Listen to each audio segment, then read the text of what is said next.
Vendimi i prokurorisë për ndjekjen penale të krimit të organizuar dhe korrupsionit për të mos ndjekur penalisht disa nga zyrtarët policor për lidhje të drejtpërdrejtë me vdekjen e 63 të rinjve në diskotekën Puls ka bërë që disa avokatë të akuzuarve në këtë rast të kërkojnë që prokuroria ta ndërpresë për ndjekjen penale për klientët e tyre për vepra të rënda penale. Petre Shilegov, avokati të akuzuarit Shovket Hajdari, ish këshilltar në Ministrinë e Ekonomisë, kërkoi që prokuroria në këtë rast konkret të rishqyrtojë akuzat e saj dhe të ndërpresë procedurat për disa të akuzuar për krime të rënda kundër sigurisë publike.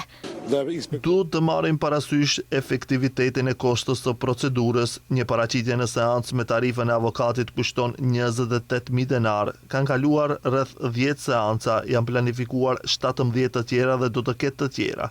Me këtë vepër penale, shumë nga të akuzuarit do të lirohen, dhe kur të shtohet kompenzimi për kohën e kaluar në paraburgim që do të kërkojnë këta të akuzuar, qytetarët do të duhet të paguajnë atyre dëmshpërblim të madh. Dëshmitari që u dëgjua në seancën e sotme ishte 25 vjeçari Petar Markovski. Ai kishte vizituar diskotekën për një kohë të gjatë, për 7 vite, dhe tregoi se pas banakut në diskotekën Puls ka pasur një derë e cila përdorej për evakuimin e të miturve në rast se në lokal kishte aksion policor. Të paktën 10 herë kur kam qenë në Puls janë përdorur piroteknik. Piroteknikët ndizeshin vazhdimisht në atë objekt të improvizuar, pa standarde minimale dhe pa përmbushje të kushteve për diskotek apo klub nate.